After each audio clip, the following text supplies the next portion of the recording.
Hello, my dear friends, and welcome back to another cozy story time. Today's tale is called Confession.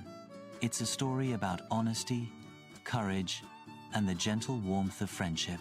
So, wherever you are curled up with a cup of tea or listening under a soft blanket, take a deep breath and let's step into this peaceful story together. In a small village nestled between green hills, there was a lovely garden that belonged to an old woman named Clara. Her cottage stood beside a sparkling stream, with wildflowers that danced whenever the wind passed by.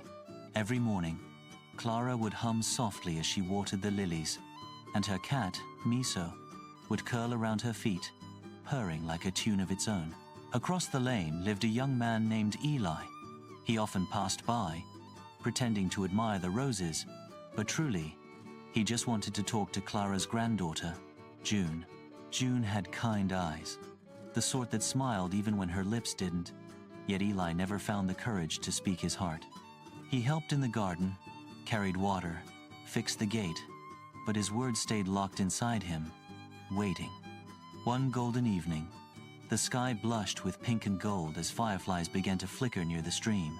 June was gathering herbs for tea when Eli approached, holding a small basket of apples. "Thought you might like these," he said, his voice trembling slightly. June smiled. "They look perfect, Eli. You always bring the best ones."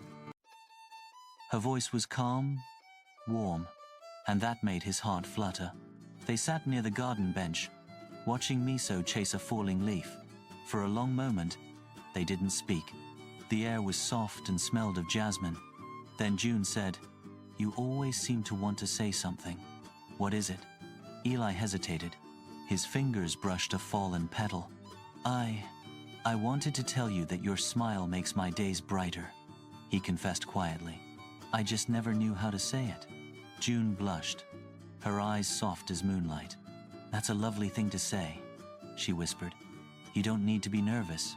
I'm glad you told me." The moment was gentle, almost magical.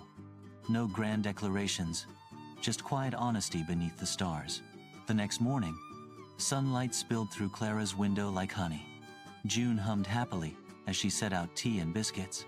When Eli arrived, he found her waiting beneath the old oak tree, a pot of tea steaming beside her. "I made your favorite," she said, handing him a cup. Their fingers brushed lightly, and both smiled shyly. Miso jumped onto Eli's lap, purring in approval. The world felt softer that morning, like everything had exhaled in relief. "I was afraid," Eli admitted, "but telling you the truth felt peaceful." June nodded. Sometimes, the smallest confession can make the biggest change. They sat in the sunlight, sipping tea, the sound of the stream whispering nearby. Around them, the garden glowed bright, alive, and full of quiet joy. And as the story ends, dear listener, remember honesty, spoken kindly, always brings light to the heart. Thank you for listening. If you enjoyed this cozy tale, don't forget to like, subscribe, and join me again for more gentle stories that bring warmth to your soul.